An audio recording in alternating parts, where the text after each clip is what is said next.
students, today we will continue the chapter The Physical Features of India with a new topic, the physiographic division of India. If we talk about the physiographic of an area is the outcome of the structure, the process and the stage of development. So on the basis of the relief feature, relief feature here the landscapes of the particular area that show the lowest and the highest elevation point of a particular area. It has been divided into the following physiographic divisions here, or the physical division. You can see the Himalayan, the northern plain, the peninsular plateau, the coastal plain and the island. So we have to cover all these portions. So first we talk about the Himalayas. If we go through the Himalayas, the Himalayan geologically young and structurally fold mountains over the northern boundary of India. So when we talk about the geological, it is the, you can see, it is the study of what? Of origin, history, structure and composition of the earth. So here we talk about the origin, the history, the structure and composition of the Himalayas. So we talk about the structure and composition of Himalayas are, it's young, geologically it's young. And then you can see fold mountains, structurally fold mountains. So fold mountains are formed when the two plates collide ahead and their edges they crumbled much the way on a pieces of paper when you fold, and when you push them together, the pieces of paper, it becomes. So if you push a paper from both the side, the central part will start raising, forming a fold. So here use the same happen with the plates. When it compressed and it squeezed and series of fold formed. So here you see the upward fold are called anticlines, and here you can see the downward folds are called synclines. So if we talk about the Himalaya, they are the good example of the fold mountains.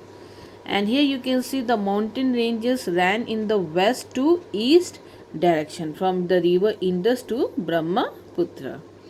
Then comes it's in the Himalayan, the loftiest and one of the most rigid mountain, and it acts as a mountain barrier of the world. So when we talk about the loftiest, it is highest and this continuous ranges, tallest ranges you can see and then when we talk about rigid, this is the, if we talk about the surface, it is uneven with lots of rocks. And then we talk about the mountain barrier, so it act as a barrier for India. It blocked the rains bearing monsoon winds from the Arabian Sea and the Bay of Bengal. Therefore you can see the northern plain, they receive heavy rainfall, as well as you can see it act as a climatical barrier as it prevent from the cold Siberian masses from entering into India. Then we talk about the shape. They form in arc shape here. The arc here is the curved line, which cover a distance of 2400 km from west to east. So when we talk about the arc shape of the Himalaya, it is attributed to the maximum push offered at the two end of the Indian peninsula during its northward drift. So here comes its width varies 400 km in Kashmir, and you can see 150 km in Arunachal Pradesh. So the Himalayas, if we talk about, are wider in the western part than in the east. So the main reason behind these differences is that the compressive forces was more in the east than in the west. That is why high mountain peaks like Mount Everest, Kanchenjunga are present in the eastern Himalaya. So here you can see syntaxis or syntaxial bend, where you can see a diagram has been made which indicates a bend. So here the bends are in the western side also and in the eastern side. In the eastern side. So on the both the end, the great mountain, it appeared to bend around a pivotal points. So the western point is situated in the south of Pamir where the Karakoram meet Hindu Kush. A similar sharp, almost hairpin bend occurs on the eastern limit of Arunachal Pradesh where the strikes of the mountain range changes sharply from the easterly to the southerly or southern trend. Okay आप देख रहे जूड़े की pin की तरफ ये क्या कर रहा है, ये साउथ की तरफ मुड़ रहा है, झुका हुआ, it's bend. Okay so beside these bends you can see there are many numbers of minor syntaxial bends in other parts of the Himalayas. So let's take up these Himalayan ranges one by one. Here we will discuss the greater Himalayas. Okay, as you can see this trans Himalayan. Okay, and then we talk about what the three parallel ranges of Himalaya, in which we will discuss about Himadri, Himachal and Shivalik. So first come through this trans-Himalayan mountain regions, or we call it Tibet Himalaya, okay, which is located to the north of the Great Himalaya. So come to the physical map of India. Here you can find the mountain and the mountainous ranges. Okay, so if we talk about the trans-Himalayan mountain range, okay, it is located to the north of the Great Himalaya. So this is the northernmost point, okay, which consists of Karakoram, Ladakh, Janskar and Kailash range. So you can see most of the part of these ranges lies in the Tibet. That's why it is called Tibetan Himalaya. Okay, the Karakoram range is known as the backbone of High Asia. So here you can see the Karakoram range. Okay, it is known as Krishnagiri, which is situated in the northernmost range of the Trans-Himalayan range. It forms the India frontier with Afghanistan, as well as you can see a watershed between India and Turkestan. Then if we talk about the extension, it's from the Pamir for about 800 kilometer.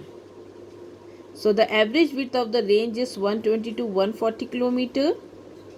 And if we talk about its range of lofty peak and its elevation hardly ever fall below 5,500 meters. So some of the peaks are more than 8,000 meters when we talk about K2 or Godwin, Austin. Okay, so here you can see K2 Godwin.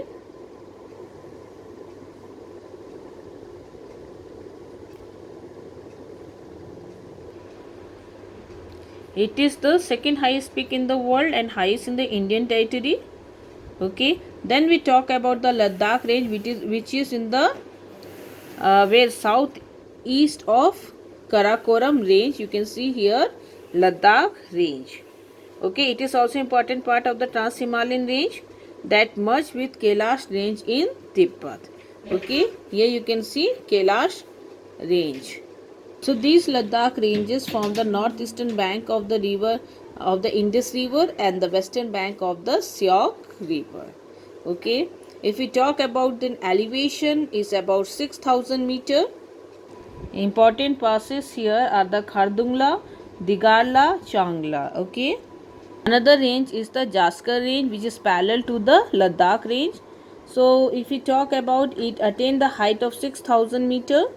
So between you can see Pir Panjal. Okay, here you can see Pir Panjal and the Janskar range, the main Himalayan lies. Okay,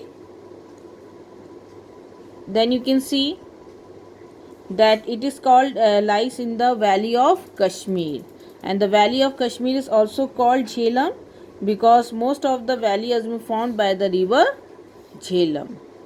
At last we talk about the Kailash range. It is also in western Tibet and it is an offshoot of the Ladakh range. So highest peak here is the Mount Kailash that you can see here.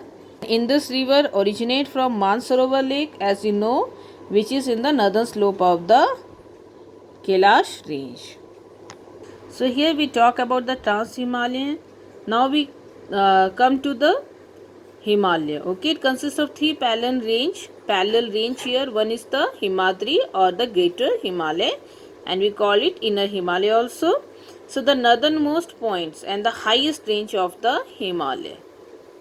Okay, the most continuous mountain ranges of the world. If we talk about the syntaxial bends, okay, from the Nanga Parbat in the northwest and Namcha Parbat in the northeast. And if we talk about the core of this point, is part is composed of granite, and because of the lofty height, the peaks of this range are perennial covered with snow. They are covered with snow throughout the year. Okay, so if we talk about the prominent Himalayas peaks are of this range. Okay, Mount Everest, Nepal, you can see. So all the highest mountain peaks are located in the Greater Himalaya, and we talk about Mount Everest, as you can see here in Nepal. Okay, is the highest mountain peak of the world. Then we talk about Kanchenjunga in Sikkim, 8598 meters is the height. Okay, then here comes Nanga Parbat, that is what you can see here in the northwest part of Kashmir. Okay,